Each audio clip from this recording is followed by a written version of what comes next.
ახლა არის 2 სუკლია 20 წუთი. გულახდილად გეტყვით, ბოლო საათი და 40 წუთია დაახლოებით. მანამდე საქმეები მქონდა, საოჯახო საქმეები. მოკლედ, ბოლო საათი ნახევარია, საათი და 40 წუთია ვფიქრობ თემაზე, რა საკითხზე უნდა შემოგთავაზოთ ვიდეობლოგი, ჩემი მოსაზრებები რა ამბავზე, რა საკითხზე, რა თემაზე უნდა გაგიზიაროთ. რაზე უნდა მოგაცდინოთ? 30 წუთი, 25 წუთი, 20 წუთი, ხო მაინც უნდა ვილაპარაკო მონოლოგია. გადავხედე ნიუსფიდს და განსაკუთრებით საინტერესო არც არაფერი ხდება. კი, როგორ არა, ბევრი იტყვის, რომ აგე ის ამბავი საინტერესოაო. მეორე სხვა ვინმე იტყვის, რომ ის ამბავი კი არა, აგე მაგალითად სუსში რაც ხდება. ერთი ბანდიტი რო წავიდა და მეორე ბანდიტი რო მოვიდა, იმაზე იქნება, ბატონო ირაკლი, თქვენი აზრი საინტერესო. მე არ ვიცი ეს თემა კარგად. ცხადია, მაქვს გარკვეული ინფორმაციები, ანალიზის შემიძლია სახელდახელო ან ესეთი მეტნაკლებად სიღრმისეული, მაგრამ საბოლოო ჯამში მე არ ვიცი რა იხარშება სუსში, სახელმწიფო კულუარებში და რაც თავარია ბიძინა ივანიშვილის ტვინში. კავშირშია ეს ყველაფერი ბაჩიაშვილთან? ალბათ კი. კავშირშია ეს ყველაფერი ქურდულ სამყაროსთან, რომელიც აქ მოძლიერებულია, საკმაოდ ქურდულ ძველბიჭური სამყარო. შესაძლოა კი. ფარცხალაძესთან კავშირშია? ალბათ უფრო კი. მაგრამ ეს ყველაფერი საკმაოდ რთული ასახსნელიც არის და აქ იგითხარით, რომ მე ყველა ინფორმაციას ან ინფორმაციათა უმრავლესობას მაინც არ ვფლობ და სიღრმისეული ანალიზის გაკეთება ალბათ მაინც არ იქნება სწორი. ზოგადად უნდა ითქვას, რომ არც არაფერი არ იცვლება. და შეიძლება უარესდება კიდეც. ოხანაშვილს ცხადია არ ვაქებ, ისევე როგორც ლილუაშვილს არ ვაქებდი. მაგრამ ოხანაშვილი ლილუაშვილზე უარესი იყო და მდინარაზე ოხანაშვილზე და ლილუაშვილზე უარესი იქნება. კვლავ ვიმეორებ მე, ოხანაშვილს ვერ მივტირი და არ მივტირი და არც ლილუაშვილს. და პრაქტიკულად არც არავის, ვინც სუსის უფროსი ოდესმე კი ყოფილა დამოუკიდებელ საქართველოში. შეიძლება 1-2 გაგახსენდეს, მეტნაკლებად ნორმალური. მოკლედ ვფიქრობდი და ვფიქრობ რა არის ის მნიშვნელოვანი, რაც თქვენთვის იქნება საინტერესო და გულახდილად გეტყვით, აი ამ სკროლვაში შემომხვდა ვიდეო, რომელიც მე გუშინ წინ ვნახე.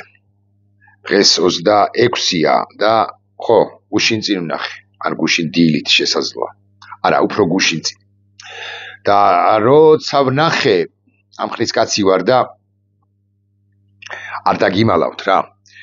მე ამიცრემლიან და თვალები, იმიტომ რომ მე რაც ვნახე და ვინც ვნახე, ამ ადამიანის და რაც ვნახე ამგვარი საქართველო მიყვარს. ეს არის ჩემი ქართული ოცნება, ჩემი საქართველოს ოცნება. ეს უნდა იყოს შემდგარი ოცნება, გახდენილი ოცნება მეთქი. ასე ვიტყვი, გაჩვენებთ.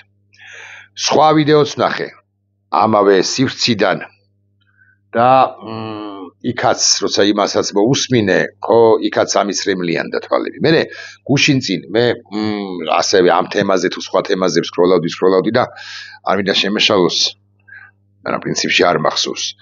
ვის თუ არ ვწდები, გოგი გვახარიას ქონდა ესეთი სტატუსი თუ კომენტარი შესაძლოა, არ მახსოვს, რომ ეს ადამიანიო, ერთ ადამიანზე ან ორივეზე ან სამივეზე ალბათ უფრო თუ 4-ვეზე საქართველოს ღირსება არისო, ღირსებას წარმოაჩენენო.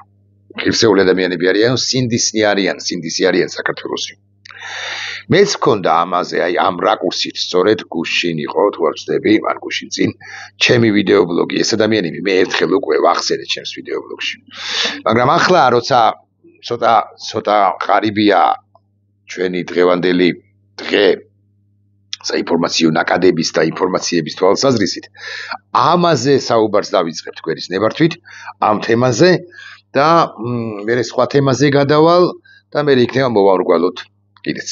ახლა ჩავრთავ თქვენის ნებართვით ვიდეოს სრულ 2 წუთსა და 22 წამს არ მოგასმენინებთ, დიდია მაინც, მაგრამ მოусმინოთ ერთ როგორ ის არის ხო, გასპოილერებთ კი არა, თვითონ რაღაც ინტრიგას ვაგდებ, ხო? აი, ოდი ხანია მე 5 წუთია ვლაპარაკობ და თქვენ კი წარმოდგენაც არ აგაქვთ.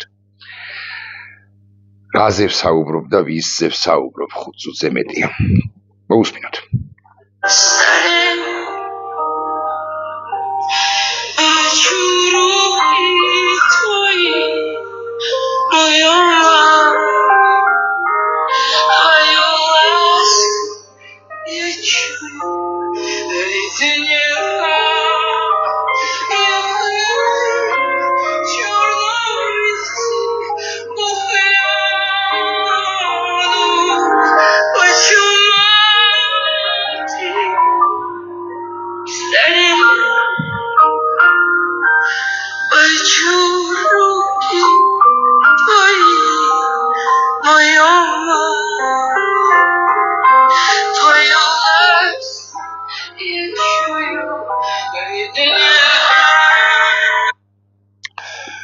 ნინო ქათამაძეა მიაქციეთ ყურადღება და გენიალურად ვღერის. და გენიალური მუსიკოსია ნიკოლოზ რაჭველიც, გენიალური მუსიკოსია გიორგი უშიკიშვილი. გენიალურები არიან ისინი, იმიტომ რომ გენიალურები არიან და გარდა ამისა მათ სწორი სამოქალაქო პოზიცია აქვთ. სწორ სამოქალაქო პოზიციას ძალიან დიდი მნიშვნელობა აქვს ჩვენს დროებაში. ძალიან კარგი სპორტსმენი, ხელოვანი შეიძლება იყო, მაგრამ სწორი სამოქალაქო პოზიცია თუ არ გაქვს, ხო? შენი ხელოვნების, შენი შემოქმედების ფასი თითქოს კაპიკიაო, არ ბევრი იტყვის რომ კაპიკიაო, მაგრამ ახლა სხვა კუთხით გავამახვილებ ყურადღებას ერთ საკითხზე. ხომ უეჭველია და ხომ ეჭვგარეშეა, რომ ქართული ოცნების რიგით მომხრეებს, ანუ არა ტროლებს, არა დასაქმებულებს, არა პოლიტიკურ ხელმძღვანელობას, არა ადმინ რესურსის წარმომადგენლებს, არამედ აბსოლუტურად რიგით მომხრეებს, რომლებიც ქართული ოცნებისაგან არც პირდაპირ და არც ირიბად ფულს არ იღებენ. აი, მაგალითად, კერძო სექტორში მუშაობენ და თვითგამომუშავებაზე არიან, ან რაბალი, ან საშუალო, ან თუნდაც მაღალი ხელფასი აქვთ. არ მნიშვნელობა აქვს. მაგრამ ქართულ ოცნებაზე დამოკიდებულნი არ არიან. ხომ აშკარაა, რომ მათ ეს ვიდეო, ან გიორგი უშიკიშვილის ნამღერის ვიდეო შემოხვდათ ახალ ამბებში, ნიუსფიდში, ეგრეთ წოდებულში, ისინი რო სკროლავენ იქ. და ხომ ეჭვგარეშეა ისიც, რომ ეს უთუოდ მოეწონათ. აქ ხო ნინო ქათამაძე არ გამოდის და არ ამბობს, საერთოდ არ გამოდის ხოლმე ამგვარ რამეს არ ამბობს ხმამაღლა, ასე მძაფრად მით უფრო, მაგრამ პოლიტიკური განცხადება ხო არა აქვს, წავიდეს ბიძინა ივანიშვილი. კი, აქციებზე ნინო შემხვედრია ბევრჯერ. გვისაუბრია ჩვენ, დღესაც ვესაუბრე, გულახდილად გეტყვით, მადლობა გადაუხად. საქართველოს სინდის სიხარბეთკი, თუ არ ვცდები ასე მივწერე. მაგრამ აქ ხო ნინო ქათამაძე უმღერის დამოუკიდებელ უკრაინას. დარბაზის ავსე, უკრაინის პოლიტიკური და სამხედრო ელიტა, უკრაინელები, რომლებიც იბრძვიან მეომრებიც, სტუმრები, მოწვეულები, მისივე სფეროს, ან ზოგადად შემოქმედებითი სფეროების წარმომადგენლები და ნინო მღერის.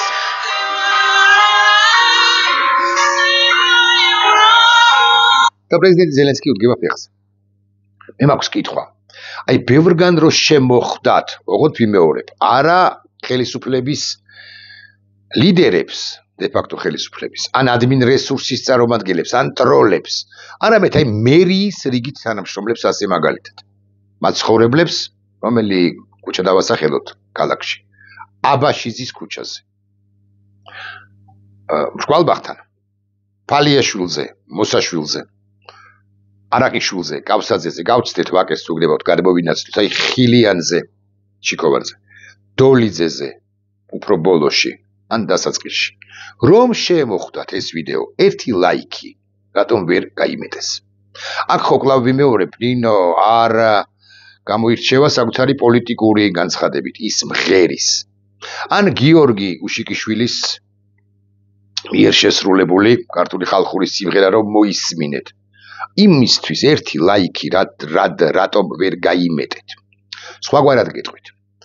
თქვენ შეიძლება შემომიტიოთ ახლა მე და პირიქით მკითხოთ, მითხრათ, რომ რომელიმე არტისტი ხელოვანი, რომელიც დღევანდელი ბანდა ხელისუფლების ჩემი შეფასებით, ბანდა ხელისუფლების პოზიციას იზიარებს, მისი ნამღერი, მრავალჟამიერი, ასე მაგალითად მოიწონეო.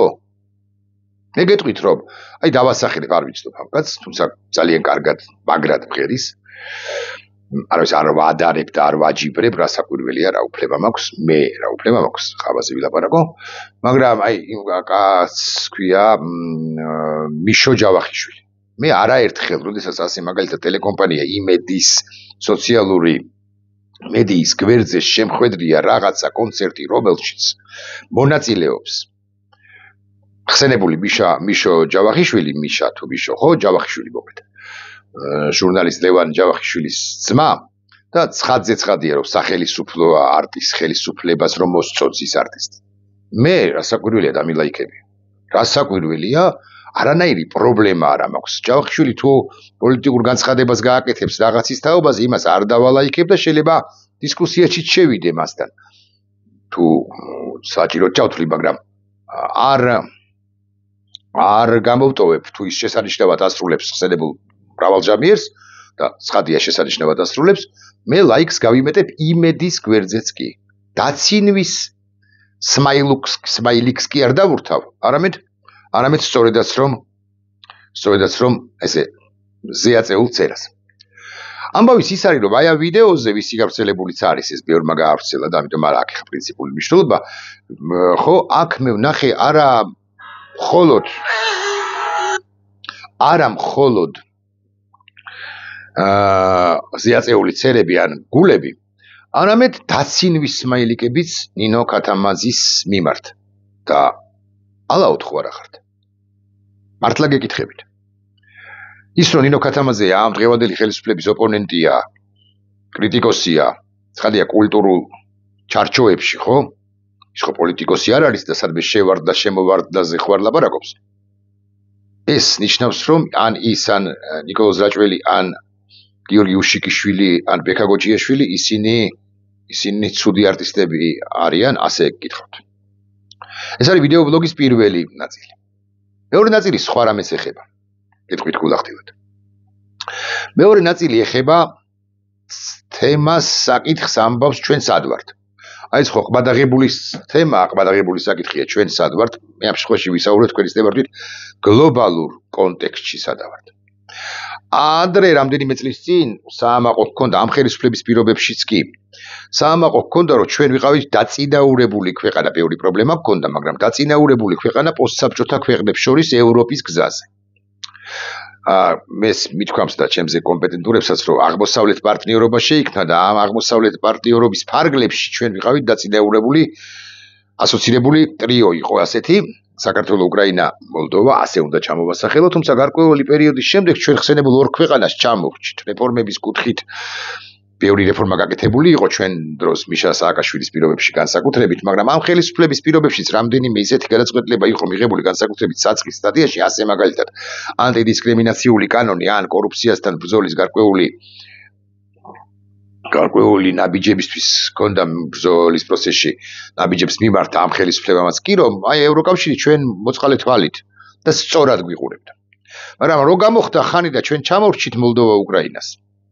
ოღონდ არა იმის გამო, სხვათა შორის, რომ ომში არ ჩავერთეთ, არამედ იმის გამო, რომ ჩვენ ჩამოვრჩით, რომ აქ ბანდიტები მომრავლდნენ და გაქსულდნენ. ყველა ბანდიტია. ჩვენ ჩამოვრჩით და უკვე აღარ განვიხილებოდით ამ ასოცირებული ტრიოს ფარგლებში, აღმოსავლეთ პარტნიორობის ფარგლებში, ჩვენ დაწინაურებული ქვეყანა კი არა, მაჩანჩალა ქვეყნად ვიქცევი, ვიქეცით და უკვე შემდგომ არათუ მაჩანჩალა ქვეყნად ვიქეცით, არამედ საერთოდ ამ მოვვარდით იმ სოფლიო კონტექსტიდან, უბრალოდ ჩვენი რეგიონის კონტექსტიდან, როდესაც ეს რეგიონი, მთლიანად რეგიონი, პოსტსაბჭოთა სივრცე, უნდა მისი ნაწილი უნდა შევიდეს ევროკავშირის შემადგენლობაში. იყო ასეთი შოლცის გერმანიის ყოფილი კანცლერის და სხვათა მიერ ნათქვამი ესეთი კონცეპტუალური ფრაზა ევროპა იწყება ლისაბონში და სრულდება თბილისში. ჩვენ ამოვარდით აი ამ ჯაჭვიდან და ჩემი მოსაზრებით ევროპა დასრულდება საერთოდაც ერევანში, იმიტომ რომ ერევანი სწორედაც რომ ჩავარდა ამ პროცესში, ხო, მიდის ევროპისაკენ. ჩვენ კი განვეშორებით. ეხლა განვეშორებით ამის ნათელი დასტურია ბევრი რამ. მაგრამ განსაკუთრებით ნათელი დასტურია, გიბოდიშებთ იმიტომ რაღაცა უნდა ჩავიკითხო კიდეც.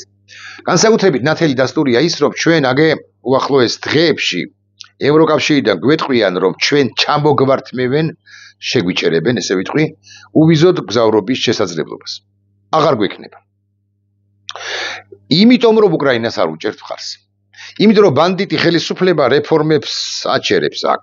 2024 წლის ანგარიშიც კი ასოცირების ხელშეკრულების პარაგრაფში მას არ აქვს ჩაბარებული და რა მოთხოვნების და თხოვნების და აზრების იყო, რეკომენდაციების იყო ევროკავშირიდან პრაქტიკულად არც ერთი მათგანი ან ბევრი მათგანი არ გაითვალისწინა 2024 წლის.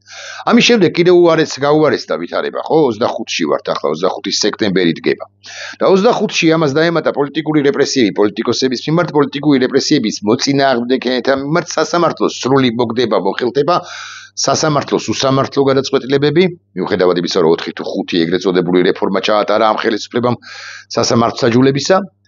ამას დაემატა კანონები ჯოჯოხეთური, რომელიც თავიდან ბოლომდე რუსულია, რაც არ უნდა ამტკიცოს რუსმა პაპუაშვილმა, რომ ეს რუსული კანონები არ არის, ეს მაინც რუსული კანონებია, იმიტომ რომ კონტექსტის თვალსაჩინო ჯდება სწორედ იმაში, იმ ჩარჩოებში რა, ჩარჩოების შექმნაც უნდა ამ ქვეყანაში რუსეთს და მოკლედ ყველაფერი გააკეთა ამ ბანდა ხელისუფლებამ ბიზინია ივანიშვილის იღლის ქვეშ მოქცეულმა, რომ საქართველო დასცილებოდა ევროპას.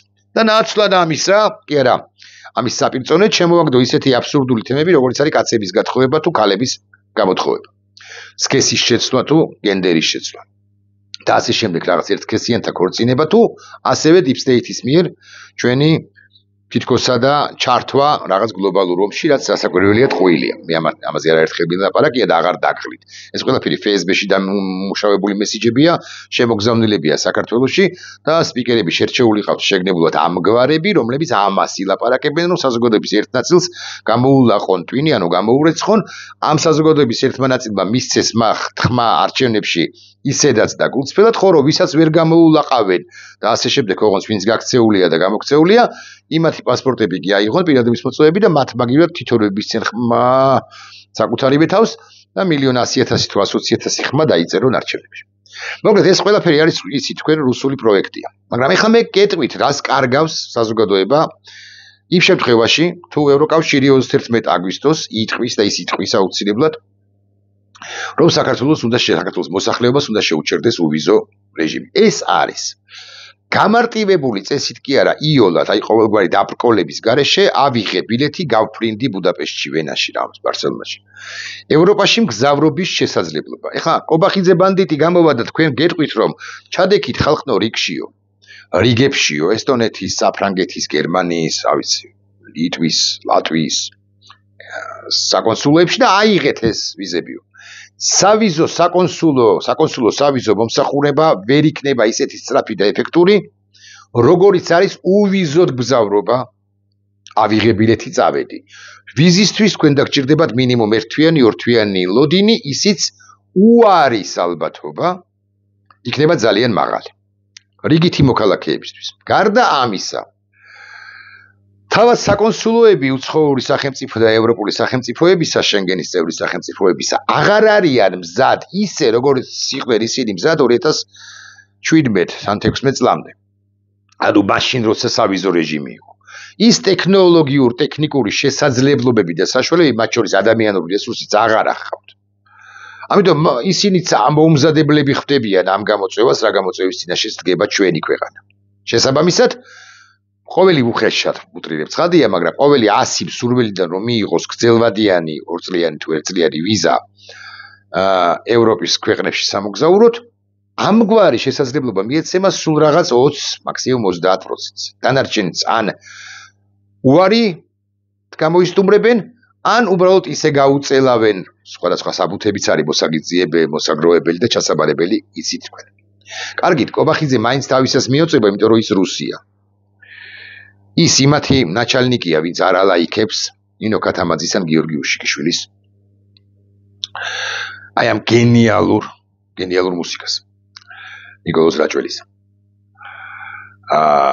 გია ყანჩელისა და კიდე, რა ვიცი, ბევრი პატრიოტის ცოცხალის თუ და არის გახსენება შეიძლება გარდაცვლილის. კობახიძე რუსია. ეხლა მეორე ისე უვიზო რეჟიმზე. მე წინა ბლოკში ვილაპარაკე, მაგრამ უფრო ღრმად ვისაუბრებ ახლა. მე მყავს ერთი მეგობარი, ერთი არა, სამი მეგობარი მყავს, ნაცნობი, მოდი ასე ვიტყვი. ნაცნობი მეგობარი, რომელთა ოჯახის წევრებიც არიან ძალიან მძიმე მდგომარეობაში.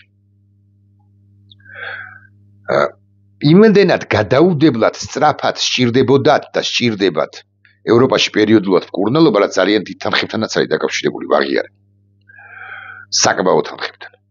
რომ აქაური ჯანდაცვის სისტემა ვერ ერევა ყველაფერს და ისინი ყველაფერს ხიდიან სახლიდან, ხშირ შემთხვევაში ოღონდაც კი სიცოცხლე გადაურჩინონ ან გაუხანგრძლივონ საკუთარი ოჯახის წევრით. მე არც ერთ მათგანს ცხადი არ დავასახელებ და არც ნათესაურ კავშირს გაგიმხელთ ამ ადამიანებისა იმ ადამიანებთან, რომლებიც ესე საჭიროებენ მკურნალობას ვენასა, ბერლინსა თუ სხვა ევროპულ ქალაქში.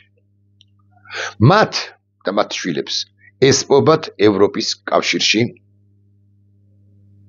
ძვირი, მაგრამ ეფექტური მკურნალობის მიღების შესაძლებლობა. ისინი ვერ აიღებენ ვიზას და თუ აიღებენ გარკვეული პერიოდის შემდეგ და რთულად და დასასაბუთებელი ეკნებათ, რომ ისინი სწორედ სამკურნალოდ მიდიან და ეს კიდევ თავის სირთულეებთან, მათ შორის ემოციურ სირთულეებთან არის დაკავშირებული, გარდა იმისა, რომ უამრავი საბუთი აქვს შესაძლებელი და რაც უფრო მნიშვნელოვანია, გადაუდებლად, აი სწრაფად, მყისიერად ვერ წავლენ ისინი ხსენებულ ქალაქებში თუ სხვაგან. აღარ ვლაპარაკობ სტუდენტებზე, რომლებიც გაცვლით პროგრამებში, ტრენინგებზე, ფორუმებზე, სემინარებში ვერ მიიღებენ მონაწილეობას. ვერ აიმაღლებენ კვალიფიკაციას. აღარ ვლაპარაკობ ბიზნესმენებზე, რომლებიც ბიზნეს ურთიერთობებს ვერ დაამყარებენ. მე ვიცნობ ბიზნესმენებს, საშუალო ბიზნესის წარმომადგენლებს, რომლებიც აი ჩაფრინდებოდნენ ხოლმე მილანში, იქ ყავაზე შეხვდებოდნენ თავის ბიზნეს პარტნიორებს და იმავე დღეს ბრუნდებოდნენ ქუთაისში. ეს აღარ იქნება. ეხლა კობახიძემ შეიძლება თქვას, რომ Skype-თან ადნაკლასნიკებით ჩაერთეთო, რაც ასევე რუსული მესიჯია.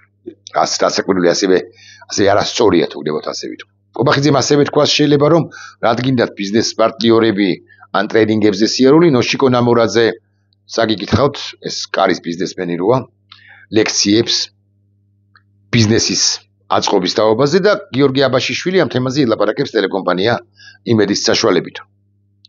ეთერიდან. ბიზნესზე ვისაუბრე, ჯანდაცვის სერვისი ვისაც სჭირდება, მათზე ვისაუბრე, სტუდენტებზე ვისაუბრე, რიგით მოქალაქეებზე ვისაუბრე. დასაქმება. აი თუნდაც დროებითი სასაქმება. მე მინახავს რამდენიმე ევროპულ ქვეყანაში ჩადიან ახალგაზრდები და სამი თვით იმდენად 180 დღეში 90 დღე გვეკვთვის ჩვენ ჯერჯერობით ყოველ შემთხვევაში. უვიზოდ გზავრობა ევროპულ ქალაქებში, სახელმწიფოებში. სამი თვით საქმდებიან ხოლმე და იქ იმ ქალაქებისთვის თუ იმ ქვეყნებისთვის ჯეროვან თუ შესაბამის შრომის ანაზღაურებას იღებენ. მერე ბრუნდებიან ეს ახალგაზრდები, აი მაგალითად სამარჯობია ზაფხულის სამუშაო, ბრუნდებიან აქ აგრძელებენ რომელიმე უნივერსიტეტში სწავლას. გადის კიდე 90 დღე და კიდე ბრუნდებიან და ძალიან კვალიფიციურები არიან სერვისის სფეროში, 8000 მოსავალი. აი მაგალითად მე ყოფილი ვარ ბერლინში 8000 მოსავალში არაჩვეულებრივი რესტორანია და ისეთი გოგო ბიჭები შემხვდნენ იქ. ხო? აღფრთოვანდები, რომ ან მიყვარს ლაპარაკი ადამიანებთან, კომუნიკაცია, ურთიერთობა და რო ვკითხე, ვარი არ მახსოვს სამწუხაროდ სახელიც არ მახსოვს იმ არაჩვეულებრივი გოგოსი, რომელიც ცას უდასტურებ პატივის თემას თუ ახლა ადევნებს თვალყურს ჩემს ვიდეო ბლოგს, თუ გახსოვთ მეუღლესთან, ჩემს უფროს შვილთან ერთად ვიყავი. რო ვკითხე ამ გოგოს, ეს დაახლოებით წლინახევრის წინ ხდება, არა 2 წლის წინ სექტემბერში სუსტად 2 წლის. ხო, აი მითხრა რომ აი მე ჩამოვდივარო, ბატონ ჩემო და სამი თვით მუშაობ. ამ გოგოს აღარ ექნება ამგვარი მუშაობის მიღების, სამუშაოს მიღების შესაძლებლობა. ეხლა მე უნდა ვიყვირო, რას საკეთებთ თქვენ ოხრებო მეთქი. კიდევ უფრო მძიმე სიტყვას რო შემიძლია, ალბათ ხვდებით. მაგრამ ამას არ ვიყვირებ. ეს არის ჩემი გულწრფელი ამოძახილი. ბოლო პასაჟები ამგვარია. თუ მიმდინარე წლის, მოდი ასე ვიტყვით თქვენის ნებართვით, დეკემბრის 31-მდე ჩვენ ვერ მოვახერხებთ ამ ბანდა ხელისუფლების მოცილებას რა გინდა რა მეთოდით, არჩევნებს არ დავანიშნებთ, ვერ დავანიშნებთ ალბათ, გულახდილებით თუ ვიქნებით. რევოლუცია ჯანყით თუ არ გაუშვებთ, რევოლუცია ჯანყით, დამხობით თუ გნებავთ. შვიდობიანი დამხობით. არ ვაიძულებთ, რომ ეს პოლიტიკას არ შეცვლის, რომ ის ძალაუფლებას ჩამოსცილდეს, ძალაუფლების კვერთხი გააგდოს ხელიდან რაღაც მეთოდით. ეს გარდაუვალი ეროვნული კატასტროფა ჩვენ გველის. ეხლა საქმე რაშია იცით?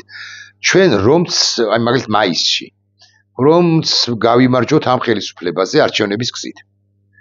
უკვე ჩამორთმეული როცა გვექნება უვიზო რეჟიმი, მას ძნელად დაგვიბრუნებენ, იმიტომ რომ ნდობა, როგორც ასეთი, ქართულ სახელმწიფოს და ქართულ საზოგადოებას და მომავალ ხელისუფლებასაც კი ნაკლები ექნება, ან არ ექნება ნაკლები ექნება. ისინი ევროპელები ყოველთვის ეჭვის თვალით გადმოგხედავენ, თქვენ თუ დაუშვით, რომ 13 წლის განმავლობაში, 14 წლის განმავლობაში გმართავდათ ვინმე შიზოიდი, ხო, რუსეთთან შეკრული შიზოიდი. მე როგორ უნდა გენდოთ თქვენ, რომ მას ისევ არ აირჩევთ. მე საერთოდ მაქვს ფიქრი და ეჭვი, ლაპარაკობს ბრიუსელი, რომ ის რევანშზე წავა და ემანდ რომ გადატეხოს კიდევ ერთხელ ამხელა ფული აქვს. გადატეხოს ქართული საზოგადოების წინააღმდეგობა, ისევ გამოვა, რომ ვიზამოთ მიცემულია ქართული საზოგადოება და ის ისევ იმ ძველ რუსულ პოლიტიკას დაუბრუნდება. ამიტომ ჩვენ გვჭირდება გარკვეული პერიოდი, არ ვიცი, 5 წელი, 7 წელი, 10 წელი, რომ ამ თემას იმ დღის წესრიგს დაუბრუნდეთ, რომელიც გქონდა თქვენთან შემუშავებული. ამიტომ ეს არის გარდაუვალი კატასტროფა, მეთქი ამას ვამბობ, თუ დასცალდა ამ ხელისუფლებას, ეს არის მართლა დეკემბრის ბოლო, იმიტომ რომ დეკემბრის ბოლოს მაგალი ალბათობით ევროპული საბჭო შეიკრიბება და ჩვენ საზოგადოებას ჩამოგვართმევს უვიზოთ გზავრობის შესაძლებლობას. და მათ შორის ჩემი მეგობრები, რომლებიც მათ გვარებსაც ცხადი არ ვასახელებ, რომლებიც გზავრობენ ქვეყნიდან ქვეყანაში, რომლებსაც არ გაუჭირდებათ ვიზის მიღება, გულახდილად გეტყვით, მაგრამ გარკვეული პერიოდი ხო მაინც იქნება რაღაც გაჭირება, ოჯახის წევრებს ხო გაუჭირდებათ. მეგობრები, რომლებიც გზავრობენ ქვეყნიდან ქვეყანაში და კარგ საქმეს აკეთებენ, სხვათა შორის აქვე გეტყვით, ოღონდ კოსნების მომხრე არიან პირდაპირ თუ ირიბად. მაგალითად არ დავასახელებ სოფლის მეურნეობის იმ პროდუქტს, რომელიც გააქვთ და პრომოუტინგს აკეთებენ. ამ პროდუქციისა, ღვინისა, რატო არ დავასახელებ საბოლოო ჯამში, ხო? ეღვინეობაში არიან, აი ღვინის წარმოებაში არიან და ღვინის პრომოუტინგში უფრო არიან. რო გადიან ესე იოლად ქალაქიდან ქალაქში, ხო? ისინი ვერ იმგზავრებენ, არა, ისინი მიიღებენ 2-3 თვის შემდეგ ვიზას, ისე როგორც მე არ გამიჭირდება ალბათ მიღება, მაგრამ მე გამიჭირდება ჩემი შვილისთვის, რომელიც 5 წლის გახდება სწორედ ნოემბერში. გამიჭირდება სულაც არ გამიგოთ, მეც კი. არა, მივიღებთ, მაგრამ წარმოიდგინეთ, მე ესეთ ჭყალებში ცნობილ ადამიანს ცოტა თუ გამიჭირდება, რამდენად გაუჭირდება მე მოწვევას გავაკეთებ, ბოდიში სულად გავამდის რაღაც ფორუმზე, ჟურნალისტთა კონფერენციაზე და აი და მოვკრებ ჩემს ოჯახს და წავიყვანა. ერთი გვერდით. რამდენად გაუჭირდება გლეხს, რომელიც ცხოვრობს, ავის დედოფლის წყაროში. ახალ ციხეში, ხო, ახალ ციხის რაიონში. რამდენად გაუჭირდება სვანეთში, აი უნდა რომ ჩაიტანოს 3 ტონა კარტოფილი, კარგი არაჩვეულებრივი, სვანური, ხო? ან სვანური მარილი ჩაიტანოს და თქვას რომ აი მე სვანური ეს არის ისე შეფუთულია კარგად და ასე შემდეგ და ვერ მიდის. იმიტომ რომ კობახიძემ უთხრა, რომ ემან თუ ჩახვალო შენო გათხოვდებიო. ან ეგენი თუ მოვლენდი გათხოვდებიო. და ის არა 12 შვილი ყავს. და სვანურ მარილი ზაკეთებს. და ვერ გათხოვდება უბრალოდ. და კობახიძისა და კალაძის ალბათ უპირველეს ყოვლისა და პირველ რიგში უფრო ბიზნე ივანიშვილის კომპლექსებს უნდა გადახვეს ეს ქვეყანა. 30 წუთი კი მიიწურება ამასობაში. ასე დავამთავროთ. მე ჩემი გული ეკუთვნის ნიკოლოზ რაჭველსა და ნინო კატამაძეს.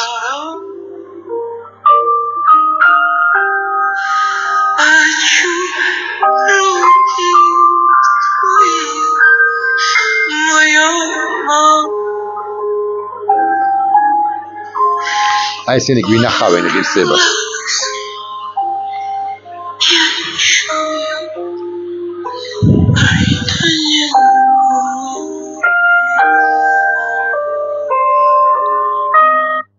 ხოლო ტელეკომპანია იმედზე მიდის და არა მხოლოდ ხო მიდის უკანალის ქიცინი.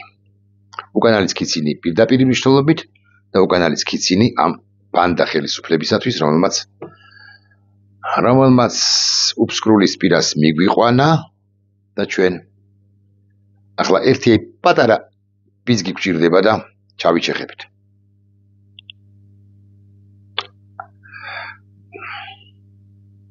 ახლა